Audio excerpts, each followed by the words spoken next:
Au nom du Père et du Fils et du Saint-Esprit. Amen.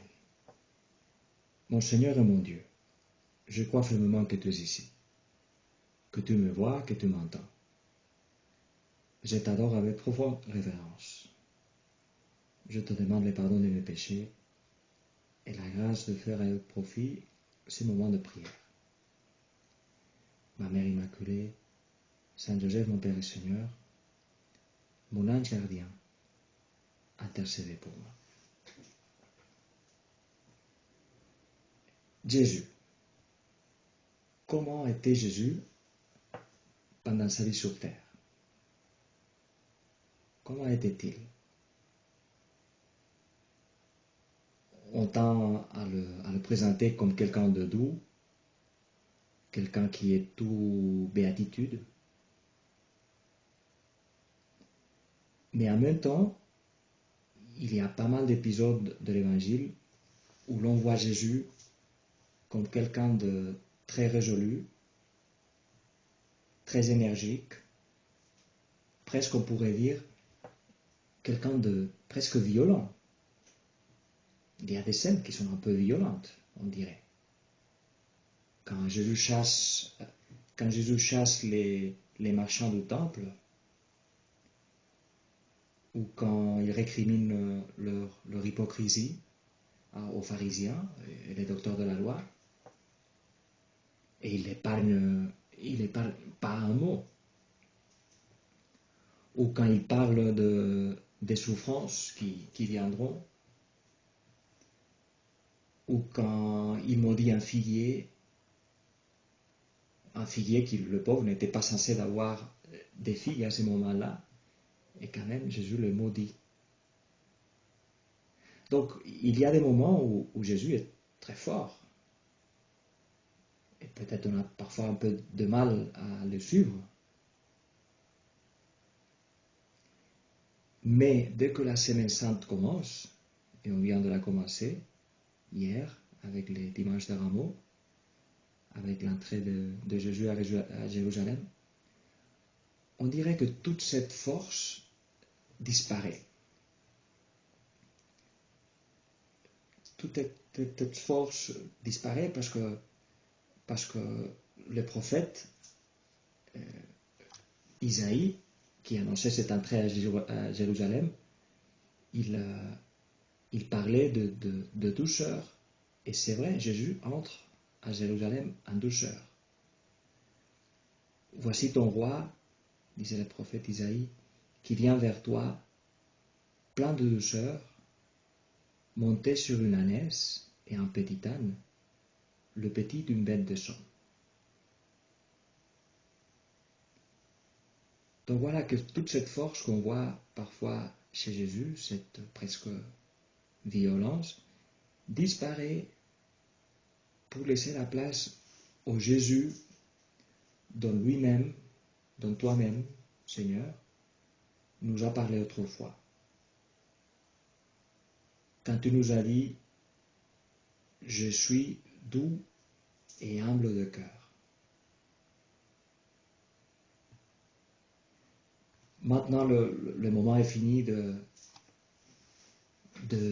dire des mots tranchants. Tu as déjà dit tout ce que tu avais à dire de tranchant à ceux qui s'opposent à toi, à ceux qui ne veulent pas t'écouter. Tu as déjà fait le geste fort. Et maintenant, tu vas laisser faire. Un laisser-faire qui quand même n'est pas passif. C'est pas le laisser-faire de quelqu'un qui laisse tomber, qui se dit à quoi bon de continuer de lutter. C'est pas le laisser-faire de quelqu'un qui baisse les bras. C'est un laisser-faire très conscient. C'est une passion. Comme tu le sais, passion c'est l'opposé d'action. Donc c'est quelque chose qu'il souffre, qui vient sur lui, mais c'est quelque chose d'accueilli. C'est une passion accueillie, c'est une passion voulue, choisi. On pourrait dire que Jésus choisit ce qu'il n'a pas choisi. Mais il choisit. Comme il le dit sur l'évangile de Saint Jean, il dit « Je donne ma vie afin de la reprendre. Personne ne me l'ôte. J'ai le pouvoir de la donner et j'ai le pouvoir de la reprendre. » Donc voilà son laisser-faire, le laisser-faire de Jésus, sa passion, est quelque chose de très conscient, de très résolu.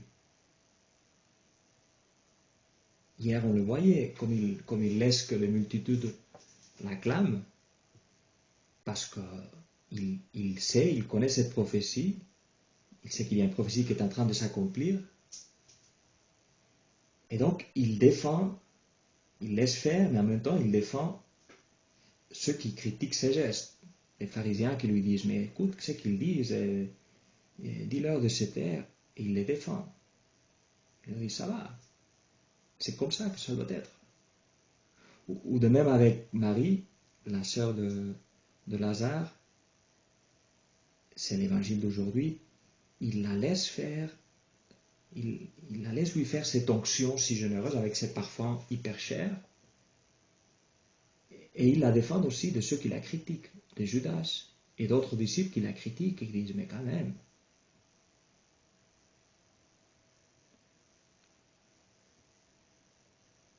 Et puis avec Judas, ça va venir demain et mercredi, il les laisse faire. Il les laisse faire, mais il avertit ses apôtres de ce qui se passe. Et il essaye encore de faire réagir Judas, de le faire revenir sur ses pas. Et encore, devant les Sanhédrins, la nuit du jeudi saint, Jésus c'était, il semble qu'il laisse faire. Allez-y, condamnez-moi. Il ne se défend pas. Jésus qui en avait dit de si forte, il s'était. Mais, quand le moment décisif arrive, il dit clairement qui il est. Il le dit si clairement que l'on le condamne. Il dit qui il est et il dit comment ils les verront venir avec toute sa gloire. Donc voilà un Jésus qui est profondément conscient de ce qui se passe. Un Jésus qui souffre, ou aussi un Jésus qui trouve la consolation dans ce qui se passe. Par exemple, l'onction de Marie, c'est une consolation pour Jésus. Et le geste de la Véronique, qui s'approche de lui pour lui essuyer le visage pendant le chemin de croix, ce sera une autre consolation. Eh bien, toi et moi, pendant cette semaine sainte, est-ce que nous serons un baume pour Jésus? Est-ce que nous serons une consolation? Ou nous nous tairons loin, comme étrangers à ce qui se passe? Des gens qui entendent le bruit là, oui, c'est Jésus on l'a condamné à mort. Ah bon?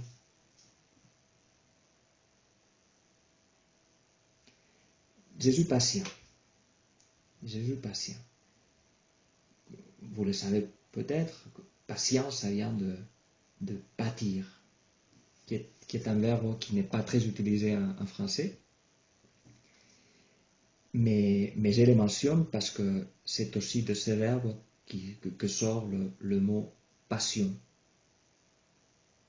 Au fond, ça vient tout du latin, patio. Mais à partir de pâtir, on a patience et on a passion. Parce que la passion est précisément le moment extrême de la patience de Dieu. Les moments où nous percevons plus clairement sa patience, son endurance.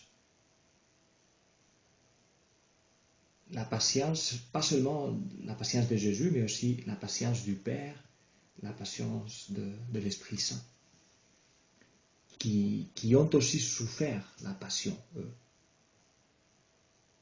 Il y a toute la Trinité qui est impliquée dans la passion. Dieu qui sait qu'il doit prendre sur ses épaules tout le mal du monde et permettre que ça, pour ainsi dire, l'écrase, comme on voit que ça écrase Jésus. Dieu qui sait que cela est la seule façon de guérir le monde. C'est comme quand quelqu'un perçoit, tu auras vécu ça, quelqu'un qui perçoit une ambiance tendue et décide de ne pas jeter plus de bois au feu et de céder, de s'humilier, même si ce n'est pas à lui ou à elle de demander pardon. Quelqu'un décide de donner un premier pas et dire ok, c'est bon. Eh bien, le monde, Jésus l'a vu et il les voit toujours profondément tendus. Mais il a donné un pas en avant, sans se donner de l'importance, pour nous faire sortir de notre folie, de notre blocage, dans le ressentement, dans la haine, dans l'indifférence, dans la froideur, dans l'envie.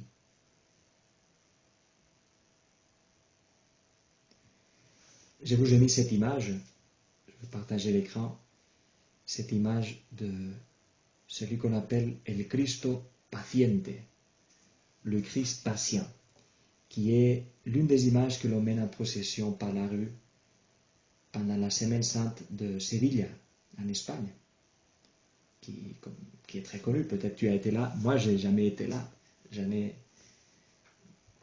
envie, mais c'est pas la bonne année certainement pour y aller, parce que le pauvre, et je pense que peut-être ils vont réussir à sortir quand même quelqu'une de ces images-là, mais les gens devront suivre de la maison.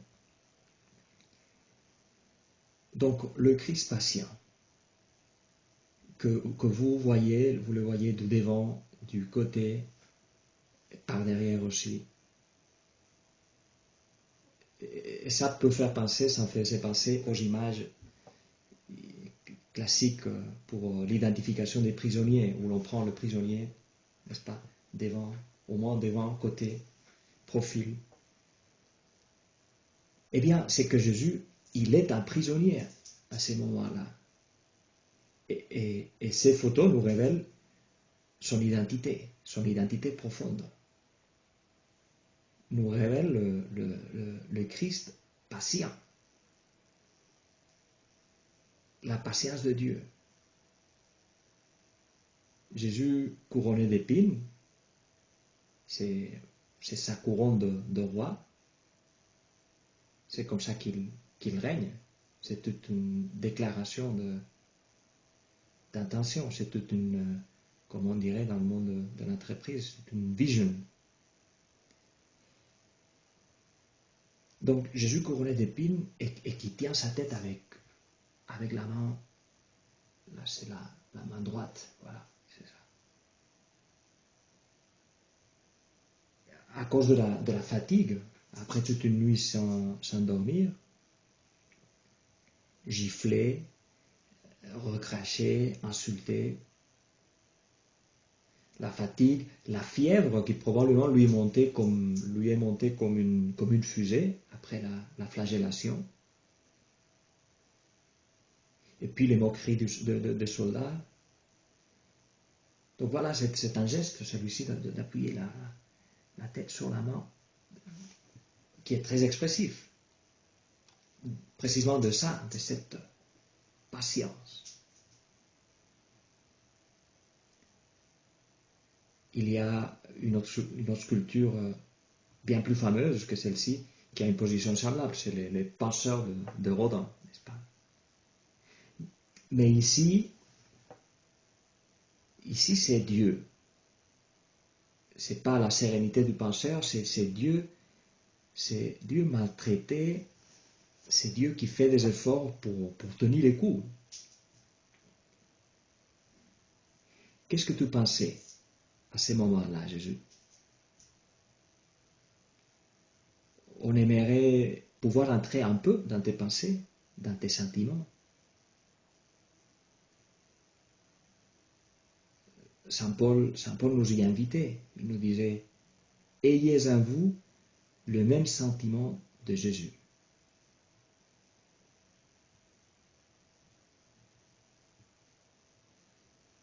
Patience de Dieu. Laissez faire de Dieu qui se touche ou non dans cette image, mais aussi d'une façon très spéciale dans un chant que j'aimerais vous faire écouter. J'ai fait ça dernièrement, j'ai inclus quelques clips dans les méditations, dans l'espoir que ça vous aide à prier, à contempler.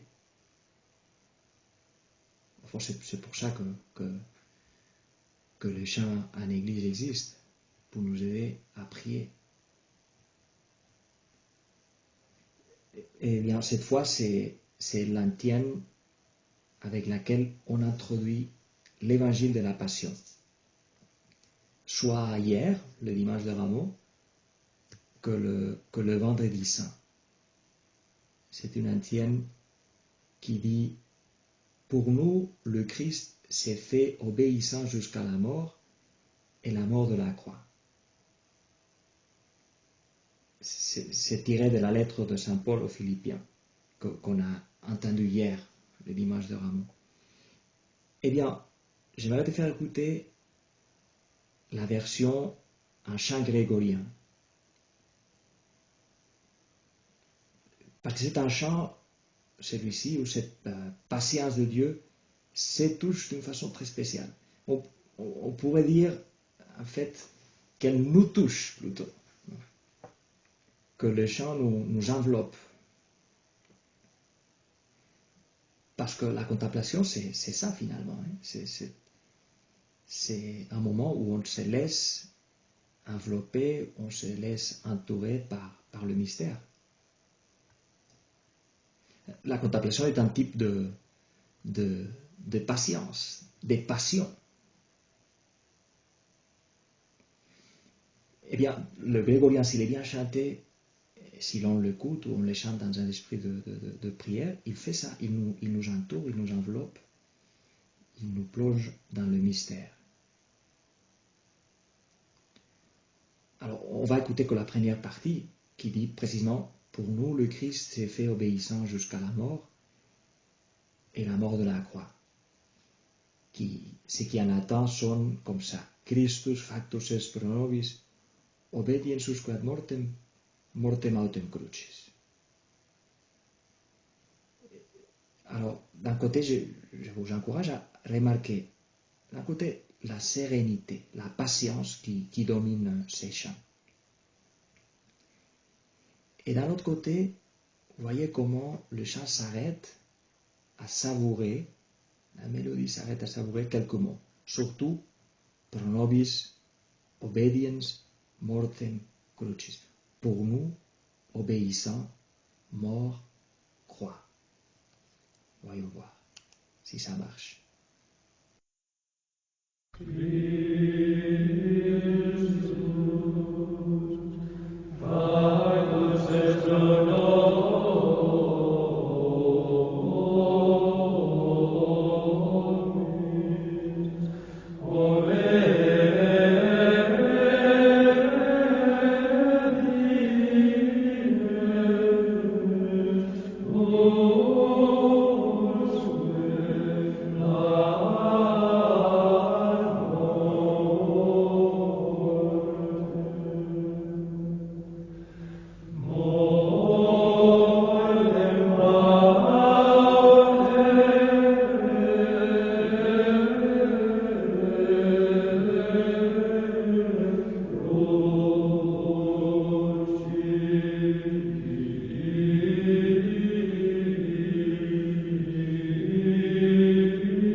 ça continue encore, parce que l'ancienne suit encore un peu, mais on la laisse là. Vous pouvez en tout cas l'écouter en entier plus tard. Je vous conseille cette version est du monastère de Silos en Espagne. C'est une version qui est franchement bien. Je n'ai pas pu chercher beaucoup, mais celle-là m'a tout à fait convaincu. C'est d'une grande beauté. À mon avis, c'est l'une des mélodies les plus réussies, les plus délicates du grégorien. Et c'est pas par hasard qu'elle est placée dans un moment si important. C'est pas comme les centres de l'année liturgique, de l'année de l'Église. Donc voilà, obéissant jusqu'à la mort. Obéissant, c'est un synonyme pour patient. Il a laissé faire, sans amertume, en souffrant bien sûr, en souffrant de façon atroce, mais sans se prendre la tête, sans vouloir changer les choses ou les personnes tout de suite.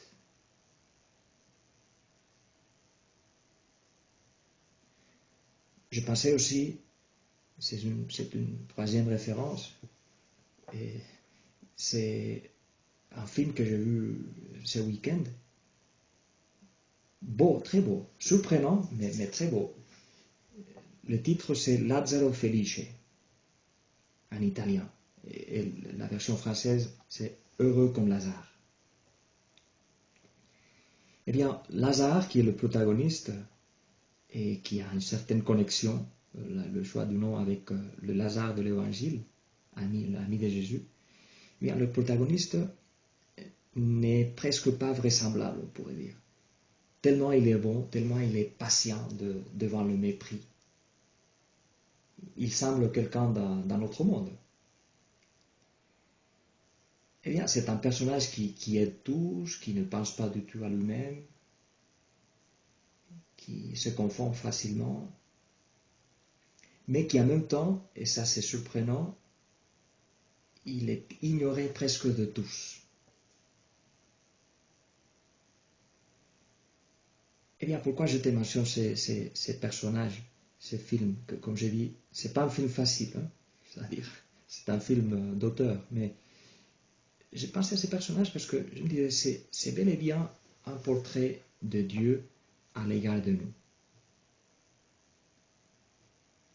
Dieu qui est à nos côtés, Dieu qui s'occupe de nous, Dieu qui nous aime, qui pense à nous tout le temps,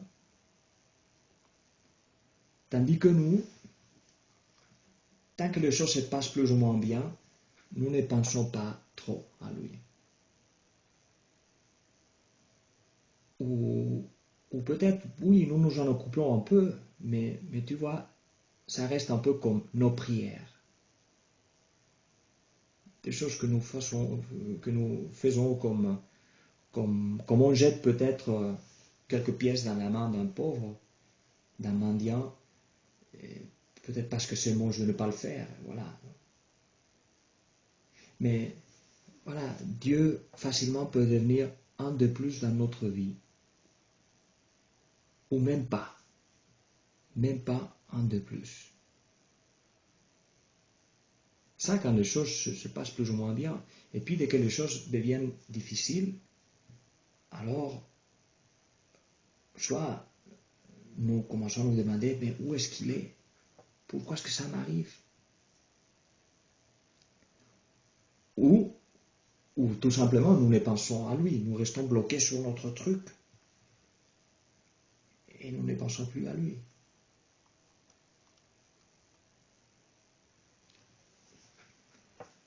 Eh bien, la question « Où es-tu » n'est pas une question méchante.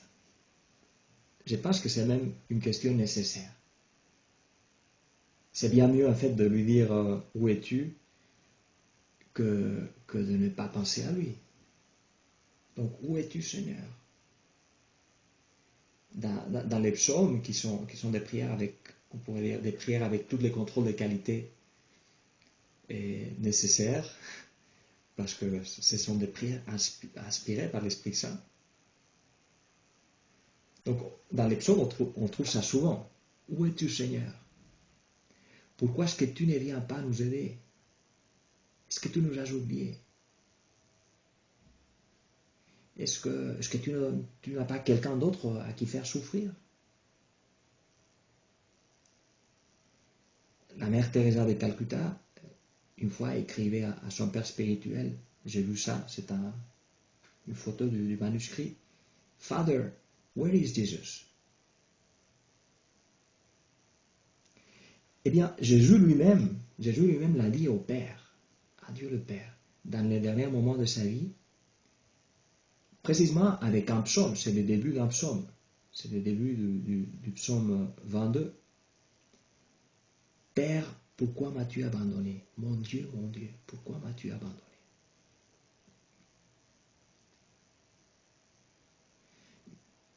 Mais quelle est la différence entre ces cris de Jésus et les fois où nous nous demandons où il est? Eh bien, que Jésus était quelqu'un qui pensait au Père tout le temps. Jésus était quelqu'un qui avait essayé de faire la volonté de Dieu le Père toujours. Donc, ce n'est pas n'importe qui, c'est Jésus, c'est le Christ patient qui s'est plaint auprès du Père. Les cris de Jésus n'est pas le cri d'un enfant gâté, n'est pas les cris de quelqu'un qui perd sa patience, qui baisse les bras. C'est le cri de quelqu'un qui souffre le combat de la patience, le combat de l'acceptation. Jésus n'est pas quelqu'un qui se retire. Jésus est quelqu'un qui meurt sur les terrains en souffrant, mais avec beaucoup de paix. Patience et paix. Et c'est ça, c'est cette patience de fond, cette paix de fond que lui permet de dire, après se plaindre, lui permet de dire, dans tes mains, j'abandonne mon esprit. Donc, voyez la séquence. Dans l'arc de quelques minutes, pourquoi m'as-tu abandonné? Et dans tes mains, j'abandonne mon esprit. Quel contraste, n'est-ce pas, avec nous, avec les impatients, les enfants gâtés qui pensent plus à ce qui ne va pas, à ce qui ne va pas comme nous aimerions, qu'à remercier tout ce qu'il nous donne. Nous qui pensons où il est, sans penser où sommes-nous. Où est-ce que nous nous cachons de toi? Où est-ce que nous nous cachons de toi et que nous cherchons notre sécurité, notre volonté? Je me plains peut-être du fait que Dieu ne semble pas être à mon côté, ne semble pas s'intéresser à moi, mais moi, est-ce que je suis à son côté? Seigneur, est-ce que je te console, moi?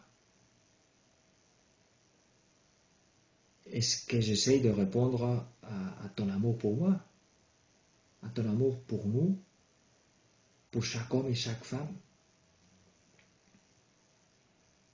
Est-ce que j'essaye d'être à tes côtés, même si beaucoup autour de moi restent indifférents?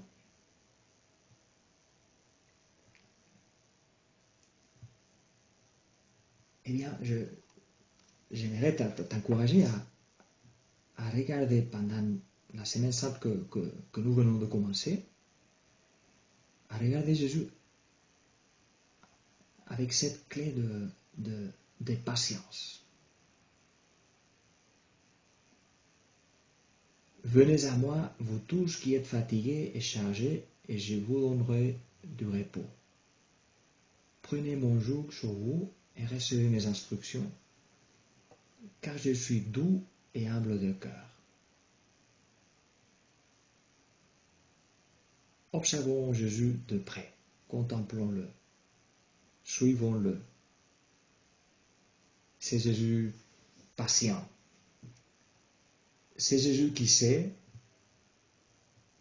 comme le disait Benoît XVI, c'est un mot très beau de Benoît XVI dans sa première homélie, c'était 2005. Sa première homélie comme pape, il disait que tandis que les hommes détruisent le monde par leur impatience, Dieu les sauve par sa patience. Nous détruisons le monde par notre impatience. Toi, Seigneur, tu le sauves par ta patience. Eh bien, apprends-nous à prendre ton joug, à prendre ta croix dans notre vie quotidienne, à être patient avec nous-mêmes, avec nos proches et avec toi aussi.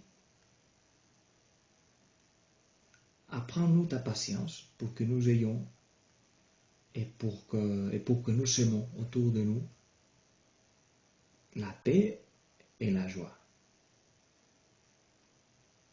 Je te remercie, mon Dieu, des bonnes résolutions, des actes d'amour et des inspirations que tu m'as communiquées dans cette méditation. Je te demande de l'aide pour les mettre en pratique. Ma Mère Immaculée, Saint Joseph, mon Père et Seigneur, mon ange gardien, intercédez pour moi.